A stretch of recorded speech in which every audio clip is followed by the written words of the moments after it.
Amigos televidentes, bienvenidos a la emisión comunitaria de Noticiero Guatevisión de este miércoles 10 de marzo de 2021. Soy Alberto Toro Bielmi, ya estamos listos para iniciar con las informaciones más relevantes de Guatemala y el mundo. Comenzamos. Iniciamos hablando de un accidente de tránsito que se registró en el kilómetro 330 de la ruta CA13 que conduce de Izabal a Petén. Un camión dio vuelta dejando una persona fallecida y el paso obstruido en ambos sentidos. Hasta el momento se desconocen las causas del incidente vial.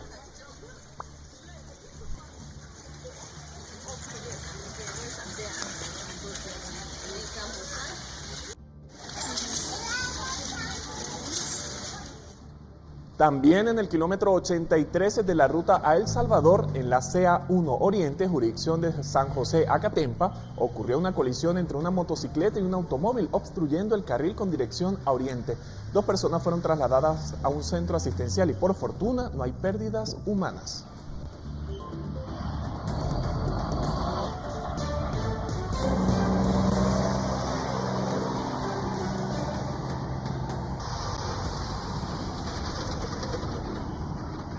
Y a propósito de este tema, en Guatemala solo el 10% de los vehículos que transitan en la vía pública tienen seguro y anualmente mueren más de 2.500 personas en accidentes. El costo de indemnización supera los 800 millones de quetzales. La penetración de seguros en Guatemala es baja. Anualmente solo 380.000 vehículos están asegurados. Sin embargo, el número de accidentes es alto y más de 2.590 personas mueren al año por esta causa, es decir, 7 diarias. Aquí mueren 14 personas por cada 100.000 habitantes a consecuencia de un accidente de tránsito. Y el 60% de las personas que fallecen son económicamente activas. Eso significa que son personas que dejan de aportar a su núcleo familiar un ingreso para poder sostenerse.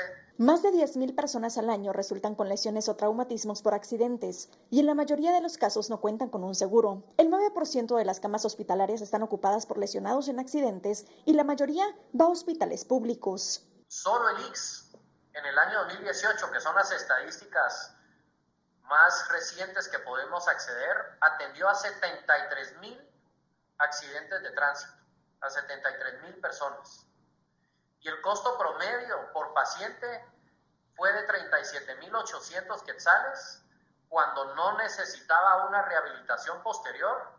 Y cuando lleva a tener una rehabilitación posterior, los gastos pueden llegar a generarse de hasta 100.000 quetzales si fuera una rehabilitación de aproximadamente 2 años. NOLC mencionó 3 acuerdos de la ley de tránsito. El primero es el seguro de transportes especializados de productos derivados del petróleo, que en los últimos 5 años ha pagado más de 50 millones de quetzales.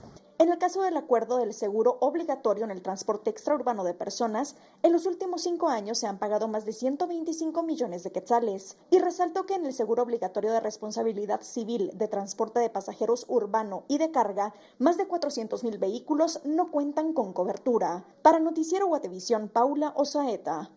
Y el Ministerio de Gobernación publicó este miércoles el Acuerdo Gubernativo 38-2021, que contiene una nueva reforma al Acuerdo Gubernativo 17-2020, que se refiere al reglamento para la contratación del seguro obligatorio de responsabilidad civil contra terceros del transporte colectivo urbano y de pasajeros y de carga. Más información a continuación. Según la publicación del Diario Oficial, la reforma afecta al artículo 14 del Acuerdo Gubernativo 17-2020, que fue emitido el 13 de enero del 2020 y se refiere al plazo en el que los transportistas deberán cumplir con la contratación y el primer pago del seguro obligatorio.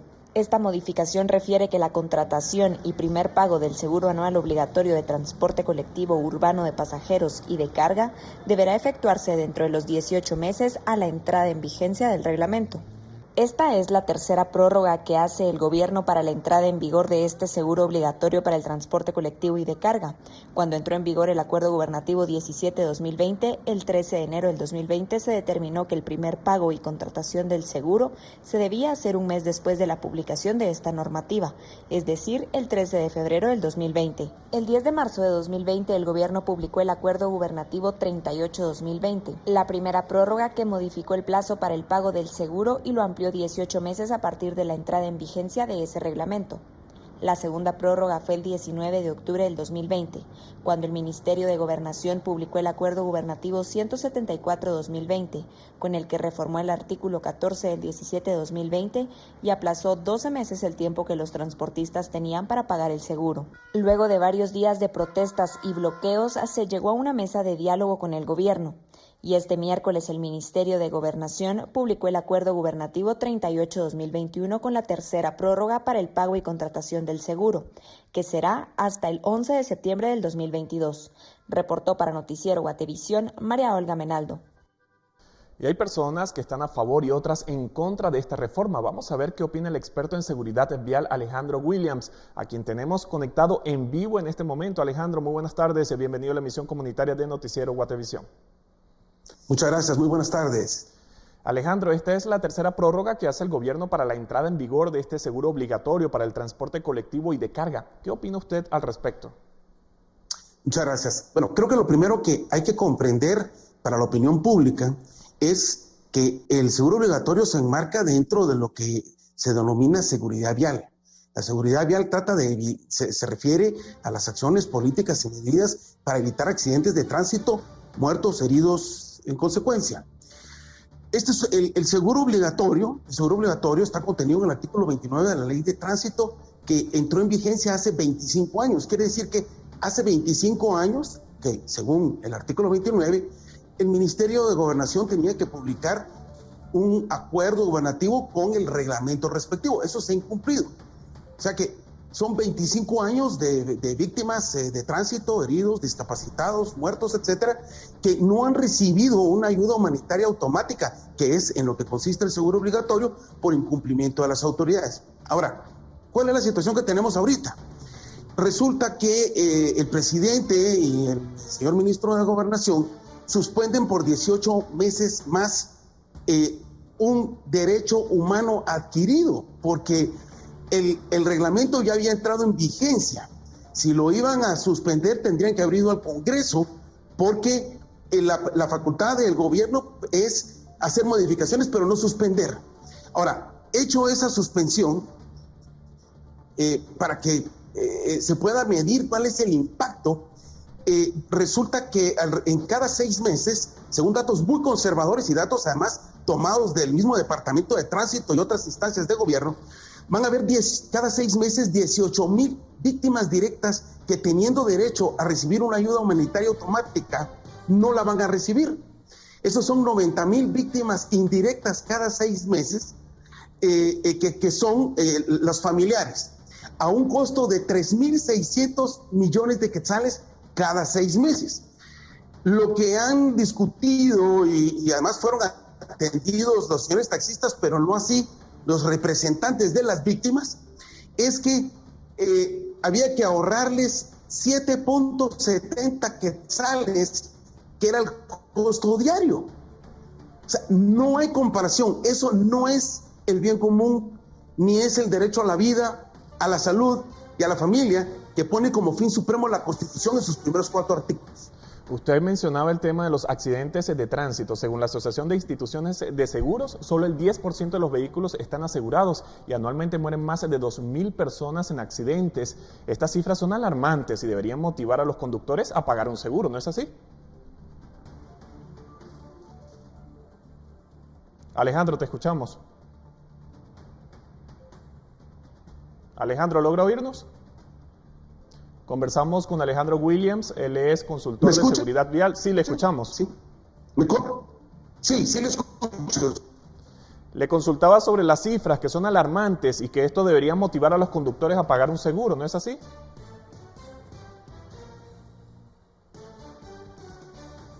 Tenemos en línea a Alejandro Williams, él es consultor de seguridad vial. Estábamos conversando sobre esta nueva reforma para el seguro obligatorio, tanto del transporte urbano de pasajeros como de carga, pero más información la tendremos en tan solo minutos. Vamos a intentar nuevamente reconectarnos con Alejandro Williams, repito, consultor en seguridad vial. Mientras tanto, nos vamos a nuestra primera pausa. Al regreso tenemos más información.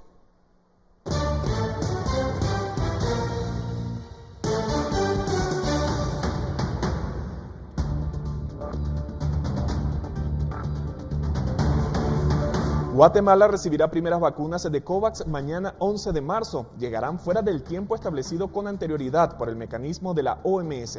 Al regresar le contamos todos los detalles.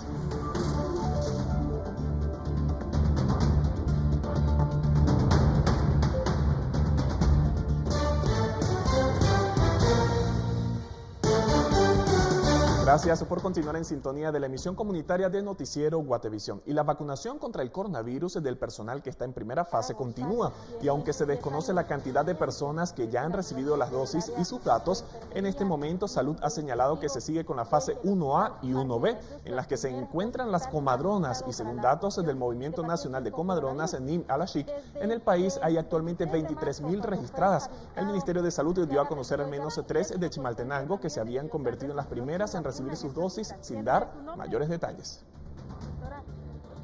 ¿Después de cuántos días se va a volver a aplicar?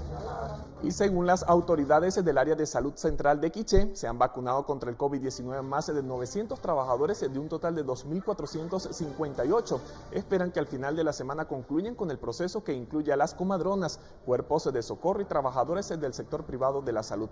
Verificamos cómo el sistema generó erróneamente el orden de la vacunación, ya que se vacunó al gerente administrativo del Hospital Regional de Quiché antes que el epidemiólogo de ese centro asistencial, que está en primera línea de trabajo atendiendo a personas enfermas con COVID-19.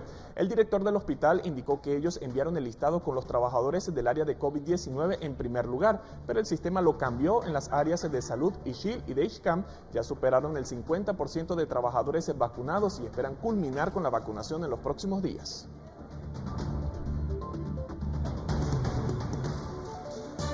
Y personal de epidemiología del Ministerio de Salud realiza un estudio para determinar una base que establezca cuántos contagios pudo haber y que no acudieron a un servicio de salud, ya sea porque el paciente fue asintomático o por contacto con personas positivas.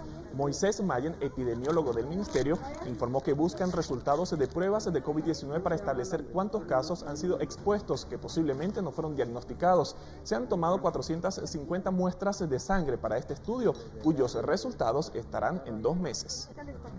Ah, bueno, pero ya siguieron sus datos, ya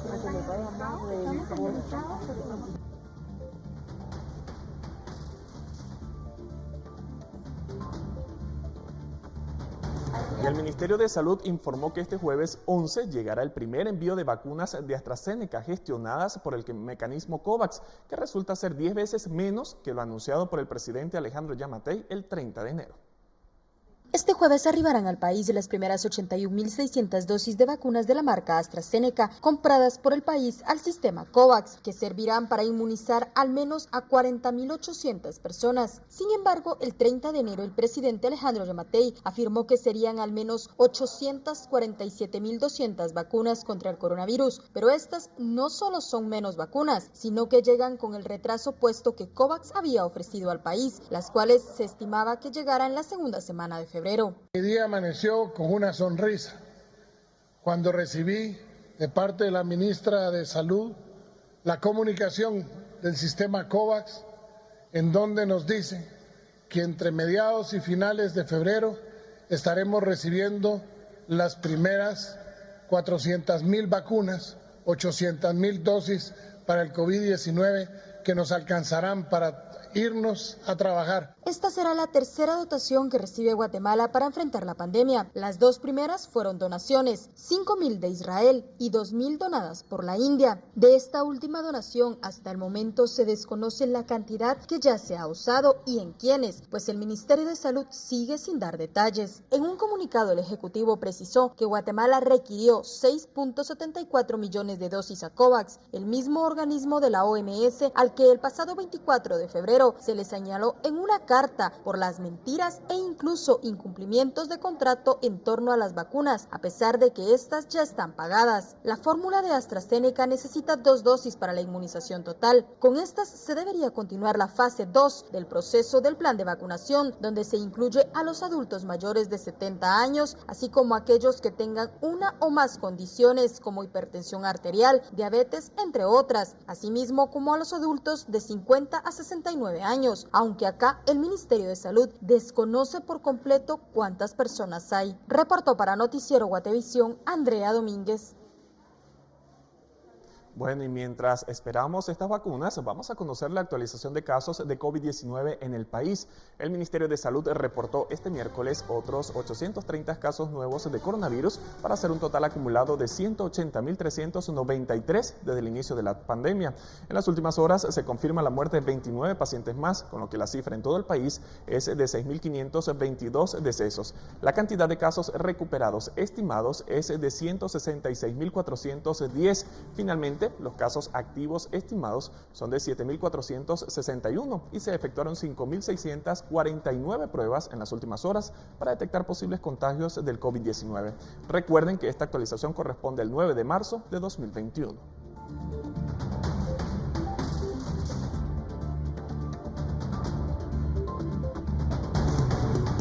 Y la última actualización del semáforo epidemiológico de salud pública revela que 7 municipios de Suchitepeques se encuentran en alerta roja, por lo que autoridades de Mazatenango han emitido algunas prohibiciones para evitar el aumento de casos. Ante la situación actual del municipio, el Consejo notificó a los vendedores de alimentos que pueden continuar trabajando solo con pedidos para llevar y entrega a domicilio. Además, cancelaron los cursos impartidos en el centro cultural. Lamentablemente, pues las personas no se realizan las pruebas y por eso mismo es que la fórmula que toman ahí en consideración en la Dirección Departamental de Salud va en función a las pruebas positivas versus las pruebas negativas. Pero como la mayoría de personas no se realiza pruebas, entonces por eso mismo es de que la mayoría de personas que van a realizarse pruebas son las que posiblemente están malas. En el área educativa, los colegios que fueron aprobados para impartir clases híbridas suspendieron esta modalidad por orden de la Coordinación Técnico-Administrativa de la Dirección Departamental de Educación, mientras el área pública continuará clases a distancia. El área oficial definitivamente hemos estado trabajando a distancia. Ya se entregaron los que son boletos, las boletas de trabajo, los cronogramas y las guías ya fueron entregadas. Entonces, en el sector oficial definitivamente estamos de forma a distancia.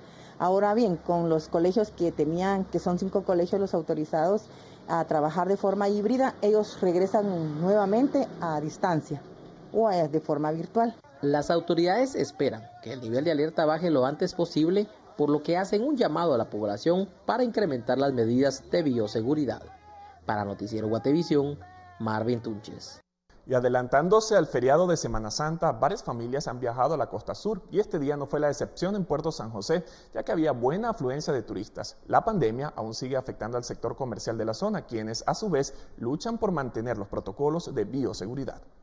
Ante la afluencia de turistas que se esperan a finales de marzo y principios de abril, la comuna de Puerto San José dispuso cancelar las actividades de feria patronal, que se celebra unos días antes de la Semana Santa. Sin embargo, en el sector de playa se tiene una incertidumbre ante si se va a permitir el acceso a la playa pública, situación que las autoridades no se han pronunciado.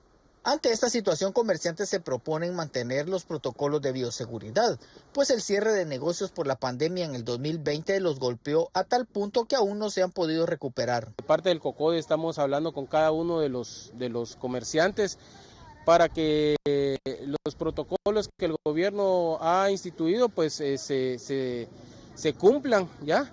Tienen que tener el gel.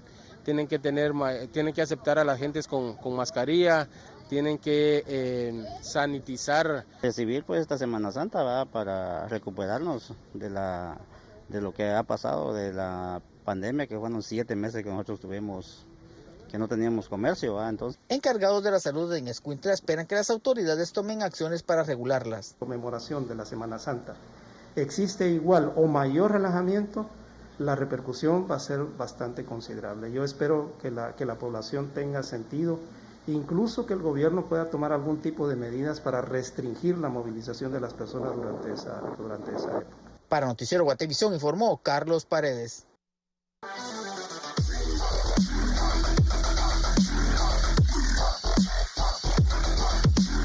Toyota presenta.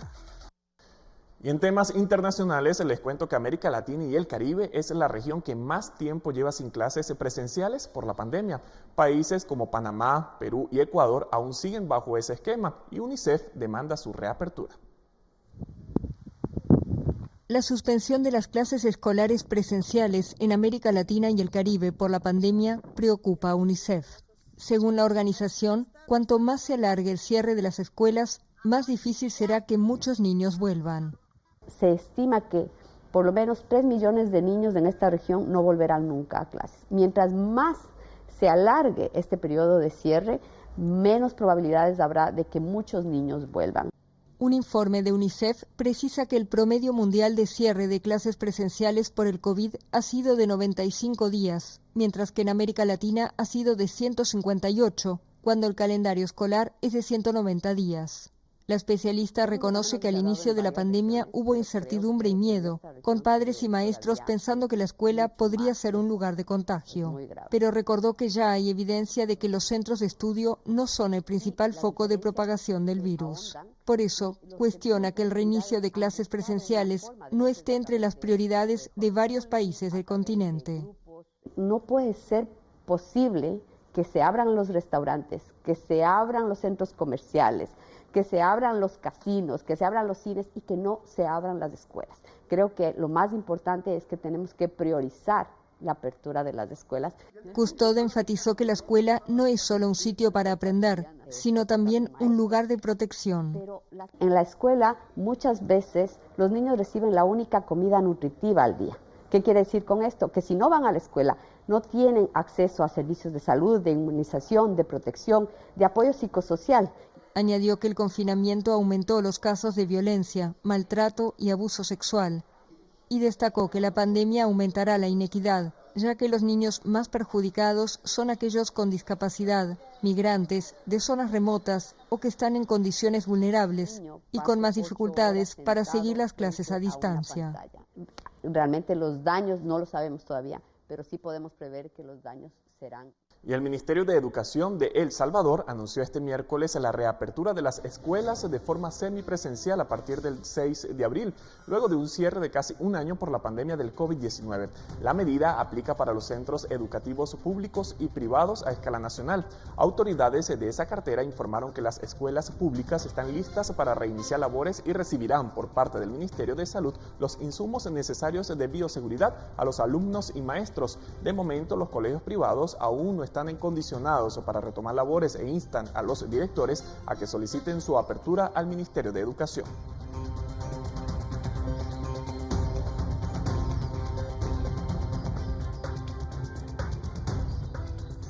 Y el presidente hondureño Juan Orlando Hernández negó este miércoles las acusaciones hechas por un fiscal estadounidense de que ayudó a contrabandear toneladas de cocaína a los Estados Unidos. El fiscal neoyorquino argumentó en un tribunal federal el martes que Giovanni Fuentes, quien está siendo juzgado por narcotráfico, le pagó a Orlando Hernández un soborno de $25,000. ¿Cómo puede alguien creer en falsos testimonios de que yo estaba tratando con narcotraficantes? Fue el mensaje que escribió Hernández en su cuenta de Twitter.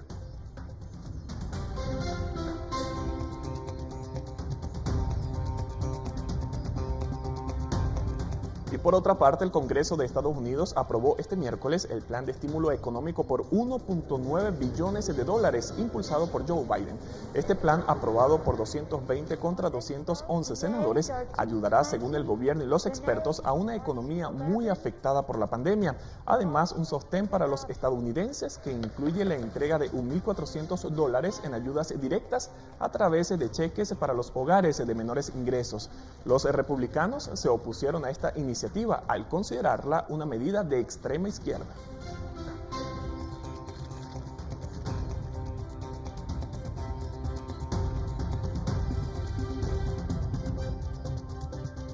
En el sur del continente, Lula da Silva criticó duramente al presidente de Brasil, Jair Bolsonaro, por su manejo de la pandemia. El exmandatario habló este miércoles en un acto del sindicato metalúrgico en su primera comparecencia pública luego de la anulación del lunes de las condenas judiciales que le impedían ser candidato a la presidencia en 2022. El fundador del Partido de los Trabajadores no anunció si tiene la intención de presentarse en los comicios de octubre de 2022, pero volvió a defenderse de las acusaciones judiciales en su contra. Propaganda para o povo brasileiro. Não siga nenhuma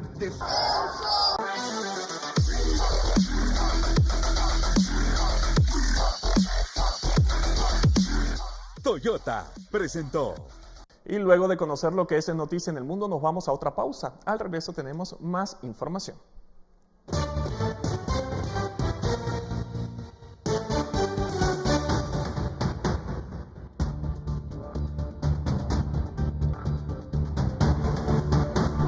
Ayer le informábamos de la falta de mérito a Josué Escobedo, acusado de la muerte de su conviviente. Hoy colectivos feministas expresan su repudio. Le contamos luego de la pausa.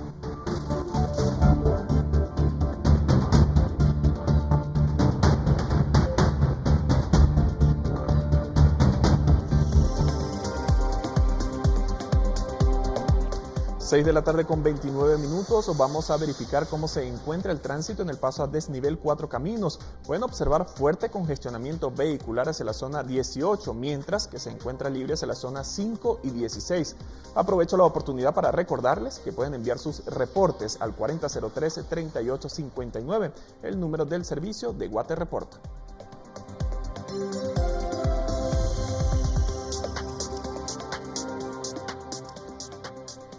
Continuamos, y la falta de mérito otorgada a Josué Escobedo, sindicado por la muerte de su conviviente Dulce María Cifuentes, causó repudio y enojo en las integrantes de las colectivas feministas de Quetzaltenango, quienes exigieron justicia.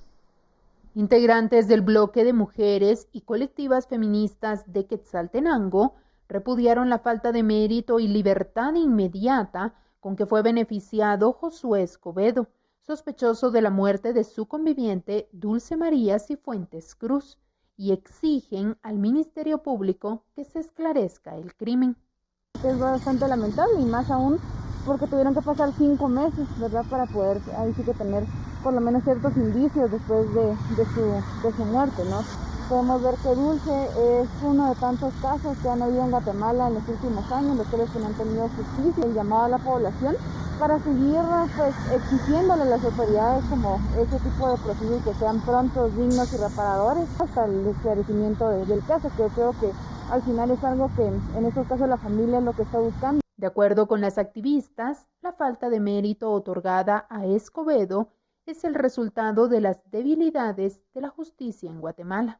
Claro retroceso, ¿verdad?, en el tema de cómo se están llevando estos casos, porque sí vemos lentitud y vemos ineficiencia, ineficacia y vemos muchísimos problemas en toda la estructura del sistema de justicia, pues vemos falta de voluntad política de parte del gobierno central para fortalecer el sistema de justicia. Dulce María fue asesinada en octubre del año pasado en La Esperanza, Quetzaltenango. Para Noticiero Guatevisión, María Longo.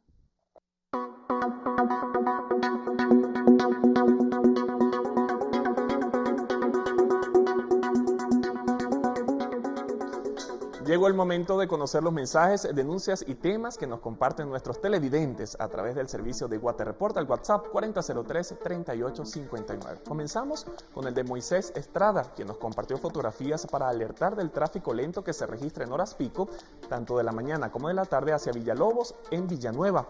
Nuestro televidente exhortó a las autoridades de tránsito que implementen estrategias que mejoren el paso de vehículos.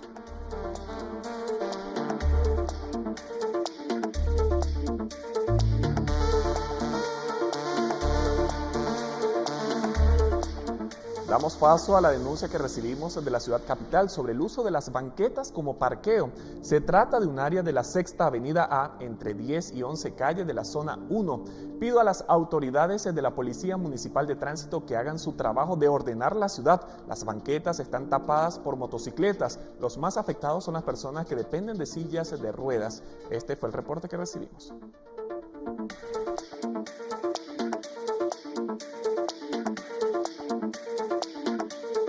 Y Leonel Reyes nos envió un reporte sobre el accidente de tránsito que se registró este miércoles en la ruta que de Retaluleu comunica con Quetzaltenango. Vamos a escucharlo.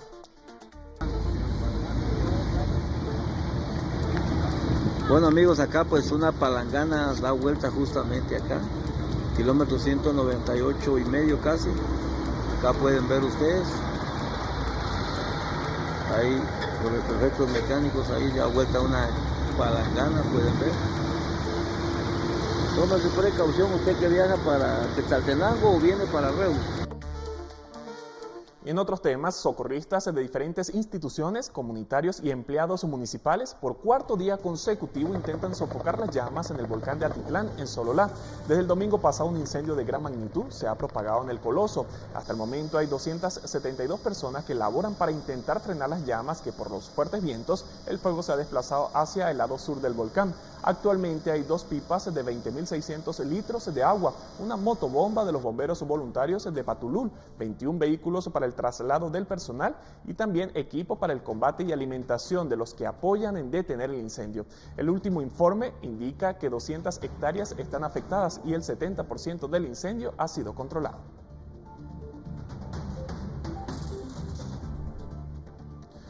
Ahora vamos a un corte comercial con este timelapse de nuestro reportero gráfico Byron García sobre el incendio en el volcán de Atitlán.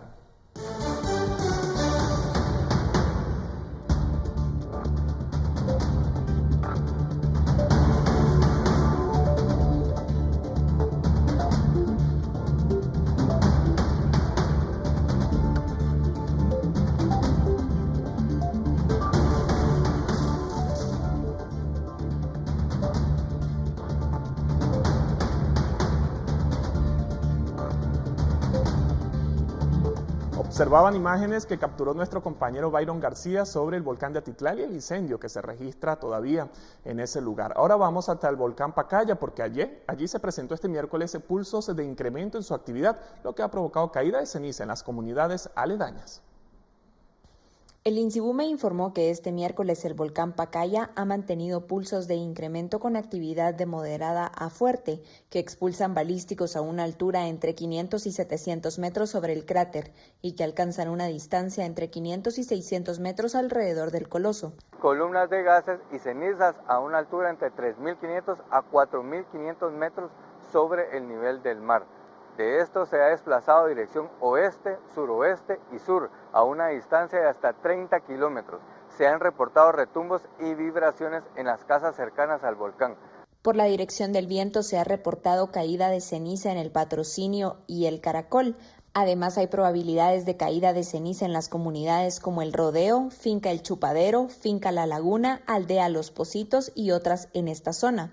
También se reporta un flujo de lava en el flanco sur con 2 ramificaciones. Este flujo tiene una longitud de 1.000 metros. La tendencia de esta actividad eruptiva es mantenerse en niveles altos, por lo que existe la probabilidad de que se generen flujos de lava hacia otros flancos del volcán y se den más incrementos en forma de pulsos.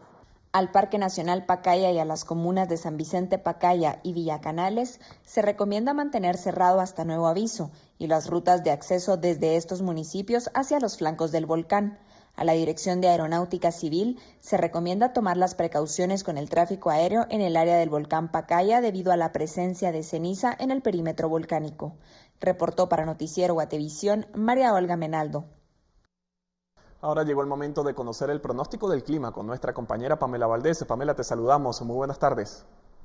Alberto, ¿qué tal estás? Qué gusto saludarte. Es momento de compartir con toda nuestra audiencia el pronóstico del clima para las próximas horas en las diferentes regiones de nuestro país. De acuerdo con el INSIBUME, empezarán a ascender las temperaturas, así que para mañana prepárese.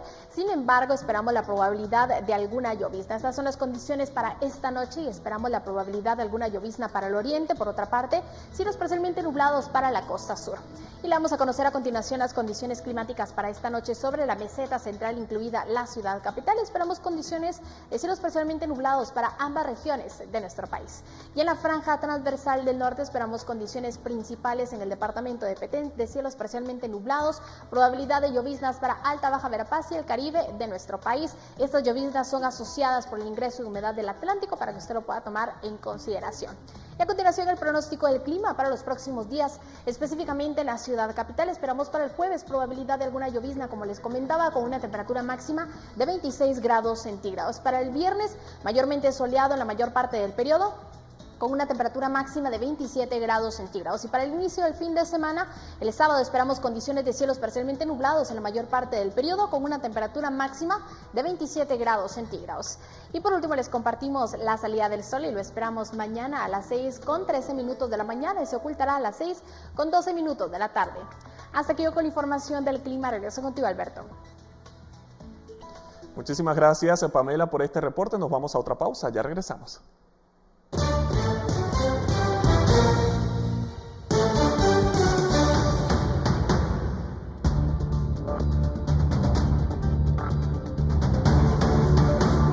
Ejecutivo designa a Leila Lemus como magistrada titular ante la Corte de Constitucionalidad en medio de choque entre Yamatei y Castillo. Al regresar le mostramos el desacuerdo entre ambos.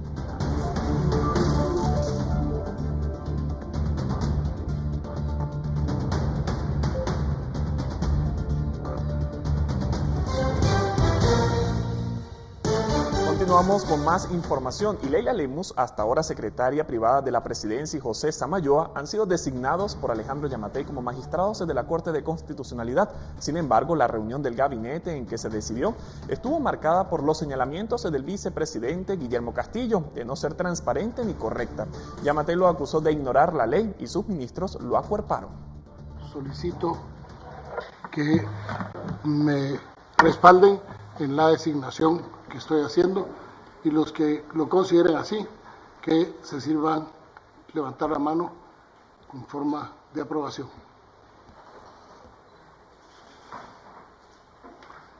Yo solamente solicitar, tal vez podría pedir 2 días, pero que sea hasta mañana en la tarde, el espacio para que presente mi voto disidente, que voy a razonar, tengo el derecho de hacerlo, tomando en cuenta que no estoy de acuerdo con el procedimiento que se ha seguido. No es responsabilidad ni de quien propone ni de las personas propuestas no cumplir requisitos, tomando en cuenta que no fueron requeridos. Mi voto es disidente y no estoy en condiciones de firmarlo hoy, sino el acuerdo gubernativo en Consejo de Ministros, sino hasta mañana en la tarde, cuando presente mi voto disidente para que sea publicado junto con el acuerdo gubernativo.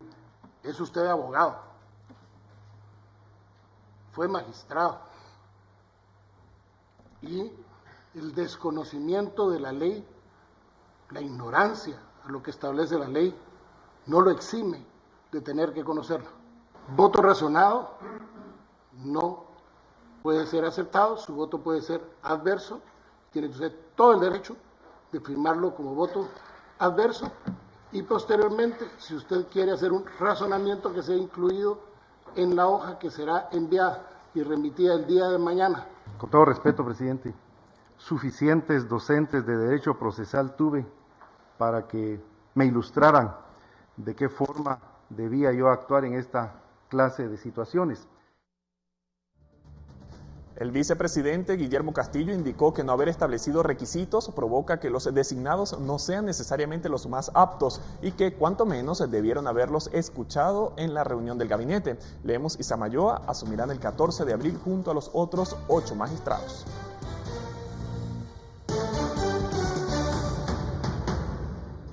Y la Corte Suprema de Justicia, el último organismo pendiente en designar magistrados a la Corte de Constitucionalidad, eligió a Roberto Molina Barreto como magistrado titular para que integre ese organismo en el periodo 2021-2026.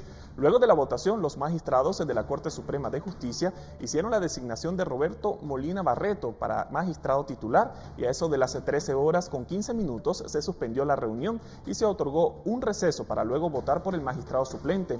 Molina Barreto es actualmente integrante de la Corte de Constitucionalidad, a la que llegó luego que el 10 de noviembre fuera designado por el Congreso de la República para que concluyera el periodo que termina en 2021. Walter Paulino Jiménez fue elegido magistrado suplente.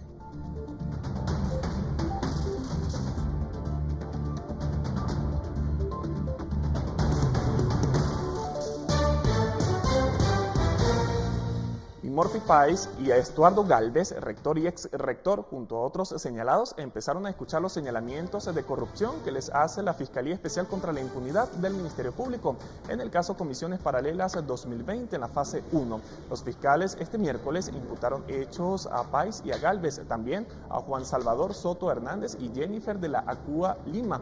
El ministerio expuso que Gálvez negoció los votos por 40 postulantes y Páez por 11. La audiencia de primera declaración ha comenzado. Al inicio, la Fiscalía pidió declarar reserva parcial, pero la jueza lo negó porque consideró que no había argumento para limitar algunos aspectos que se revelarán. Aún faltan de ser imputados de delitos Luis Fernando Ruiz y Olga Alfaro Pineda. La audiencia de primera declaración continuará el 17 de marzo próximo.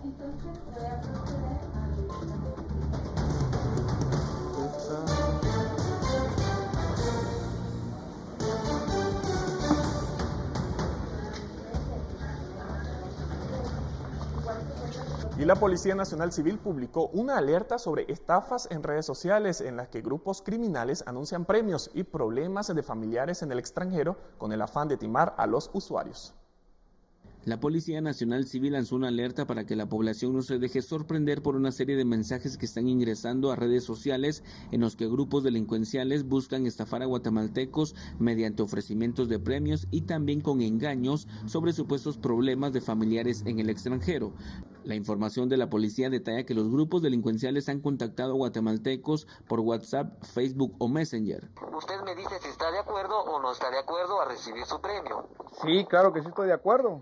Porque estamos haciendo estas llamadas, el único requisito que la empresa pide son 4 grabaciones, ¿verdad? Porque hemos tenido muchas quejas de que los gerentes y operadores de que son encargados de entregar los premios se quedan con los premios y se los entregan a sus propios familiares, ¿verdad? Además, los investigadores policiales explicaron que a muchas personas les suplantan cuentas en redes sociales como Facebook, en especial de personas que viven o tienen familiares en el extranjero.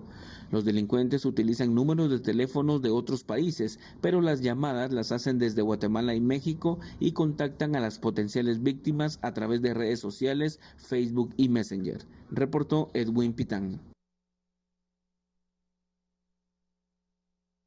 Mucho cuidado al recibir estos mensajes. Bueno, y agentes de la PNC y fiscales del Ministerio Público realizaron una requisa en el Centro Preventivo para Hombres de Santa Cruz del Quiché, ubicando hierba seca que podría ser marihuana y 2 chips de teléfonos celulares, iniciando proceso penal en contra de los reos Wilder Omar Ventura y Kevin Estuardo Castro Pacheco como presuntos responsables de los ilícitos. Para el viernes está citado el director general del Sistema Penitenciario de Santa Cruz del Quiché para que le responda a las autoridades indígenas y vecinos por las muertes de 2 reos y las extorsiones en ese centro preventivo, hechos ocurridos en las últimas semanas.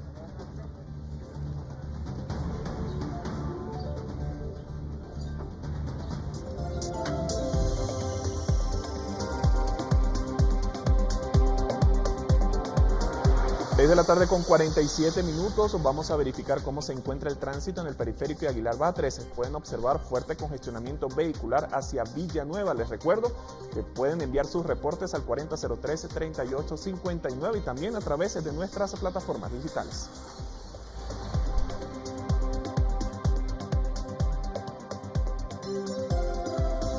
Llegó el momento de hacer otra pausa, ya tenemos más información para usted.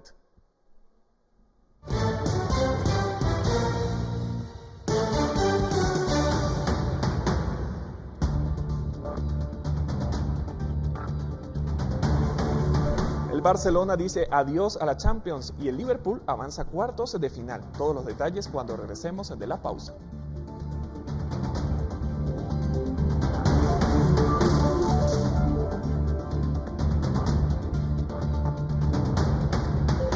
Continuamos, y pese al bajo porcentaje de población que representa América Latina en el mundo, al menos el 20% de los casos del virus a nivel global se han registrado en la región. La situación ha acarreado un fuerte impacto económico y el Banco Mundial estima que ha resultado en decenas de millones de nuevos pobres en nuestros países. América Latina representa el 8% de la población mundial, pero tiene alrededor del 20% de los casos de COVID a nivel global. La pandemia que tantas vidas ha cobrado ha tenido también un importante impacto sobre la economía. Según el Banco Mundial, serían cerca de 34 millones de nuevos pobres en la región latinoamericana y 120 millones de personas en riesgo de llegar a la misma condición. La situación, dicen, ha hecho más pobres a los pobres y más ricos a los ricos, por lo que el presidente del banco hace un llamado a la acción del sector privado. Los mejores programas de creación de empleo, sabemos, provienen de la puesta en marcha de pequeñas empresas y la contratación de trabajadores que podrían no ser contratados por las grandes empresas. Como parte de caminar hacia la solución, ven también como clave una rápida vacunación, la cual observan que enfrenta especiales retos. Hay un movimiento para que se produzcan vacunas solo en la región y la región tome solo las vacunas que se producen internamente. Creo que, dada la gravedad de la crisis, es necesario que haya voluntad de recibir las vacunas de fuera de la región y realmente avanzar en la contratación para una entrega lo más rápido posible. El Banco Mundial prevé que para el cierre de este año fiscal llegarían a los $10.000 millones en apoyo económico a la región latinoamericana, para la que ven retos económicos importantes que crecen para algunas naciones que que mantienen además una alta deuda externa. Laura Sepúlveda, Voz de América, Nueva York. Llegó el momento de despedirnos con este increíble video que muestra el momento en que un par de temerarios del paracaidismo completan una maniobra a miles de kilómetros en el aire.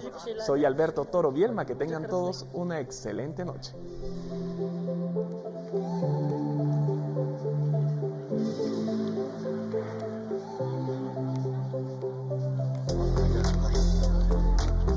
Geliyorlar, vallahi geliyorlar deli. Üçü de tutuklu var. Üçü de arka arkaya.